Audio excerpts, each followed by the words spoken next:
Hello and welcome to Let's Talk Sport on YouTube and Facebook. Today I'm joined by this man, Manchester United fan extraordinaire, Jamie Davies. Glory, Man United! Glory, rock! And we're going to be previewing Spurs versus Manchester United, 4:30 kickoff in the Premier League, Jamie. Big game in the battle for the top four. Yeah. I'll include you in the battle.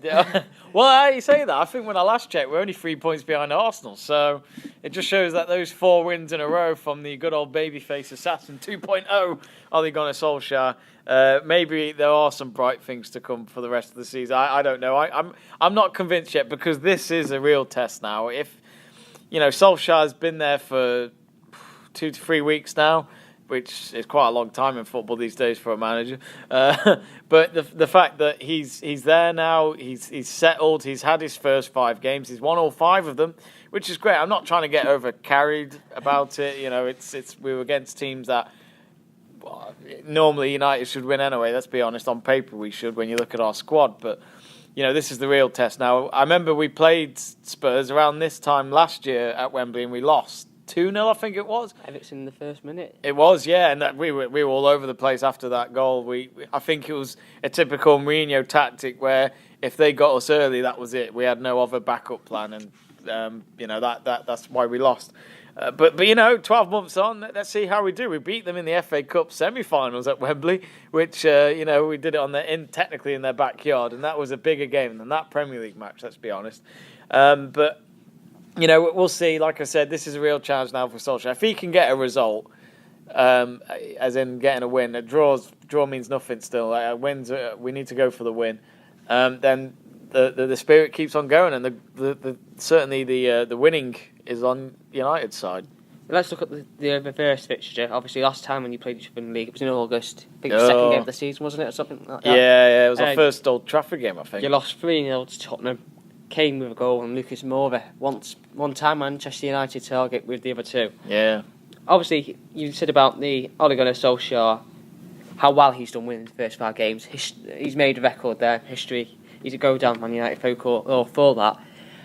It's just I was going to say how different is it from them, but obviously we know how different the situation is from August to now.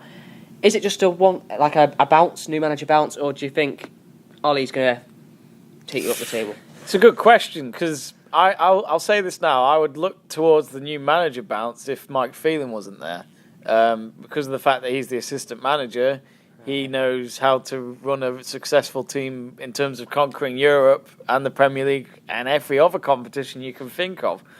But that doesn't mean it's all down to Mike Phelan. At the end of the day, it's up to Solskjaer to make the final decision of where they're going to go ahead of their next match. So I really do believe Solskjaer can do it. I've said this to you already. I've said it to quite a few of my friends. Where look at Real Madrid and Barcelona. They brought in someone who in the past was their coach at the club and was also a successful player. I mean, you know who I'm going to say about Barcelona. Can you guess it? It wouldn't be a bald-headed manager that's across the city, would it? Yes, it is. Pep Guardiola and another bald-headed man who's across the pond now, I guess. I don't know where he is. Zinedine Zidane. They went and took up the big job at Barcelona and Real Madrid with no real experience as being a manager before those clubs, and they go on to win the Champions League on a number of occasions. I'm not saying Solskjaer's going to do that at United, but what I'm trying to say is you've brought in someone who has been a coach at Man United. He's also been away and been a manager of a club. Okay, it's not a prolific club in Norway, but he's coming back. He knows exactly how United win matches back when he was playing. He knows who United were back then. That was the real identity. Even you can admit that was the identity of Man United. Fergie time, winning trophies galore, etc. And with Fergie still, Fergie time. Yep, looking at my watch. But with Fergie time. Sorry, with Fergie apparently involved as well, and then you've got Mike Phelan there. Michael Carrick, who was once in that system as well. I can't see how it could get any worse. So I like the idea of what United have done. I still think Solskjaer is a little bit of a feel-good factor, but why can't he do well? Why not? You know me, I support any manager that comes to the club, but we'll see how it goes. If we win this game, then there's clearly something good happening. I was going to ask you about the rejuvenation of Paul Bogba, but actually I'm just going to link into another video that will be on the YouTube channel. check out the FA Cup one because there's a bit of a Pogba rant in there. But yeah, you've used up all your energy for that already. But obviously, let's go on Tottenham Hotspur. Christian Eriksen, I'm going to single out him as a player because everyone talks about Harry Kane, but Christian Eriksen for me is an unsung hero. He could play in any team in Europe. Oh yeah, easily. If not the world. Easily. I mean, he was linked to Man United before he went to Tottenham Hotspur. I remember because he was playing for Ajax. Ajax, yeah. With a host of the big clubs in England. Yeah, he was getting a lot of interest. Then he ends up going to Tottenham, which was a bit of a surprise back at the time.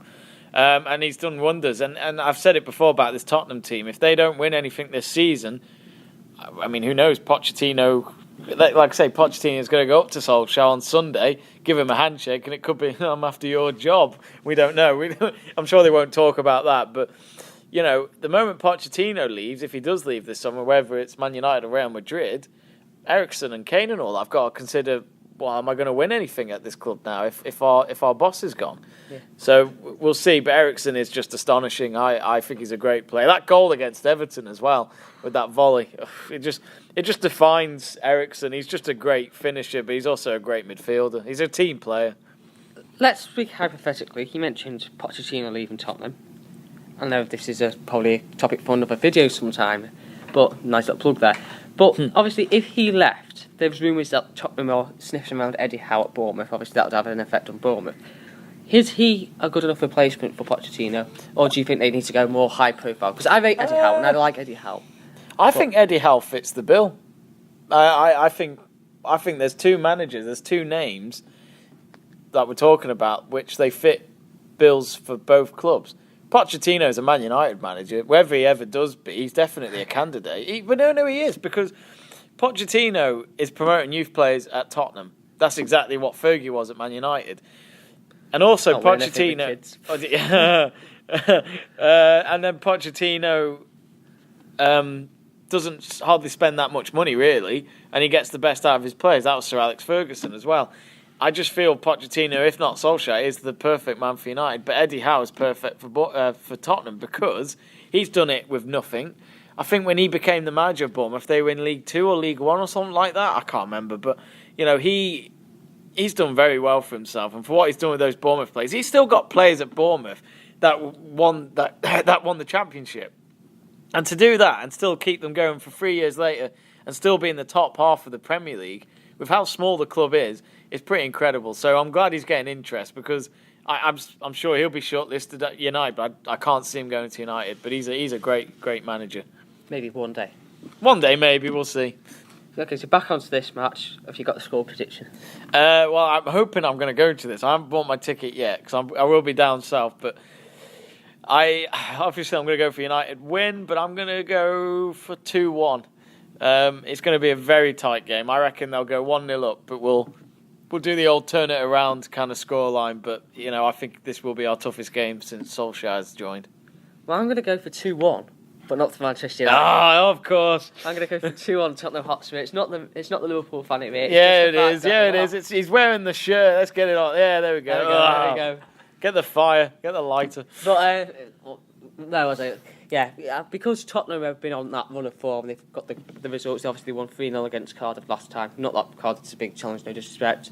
I know United have had that run of 5 wins, but they're expected to have a dip at some point. Yeah. And I think Tottenham is going to be the first big challenge, and I think they're just going to fall at this hurdle just about. I think Spurs will just about edge it with a goal late on. But I think it's going to be an interesting game to see what happens. I think if United do lose, let's see how the fans react and see how they bounce back after that game. Yeah. Okay, so that was our preview of Tottenham Hotspur versus Manchester United. Don't forget to like, subscribe and comment below, and we'll see you all very soon.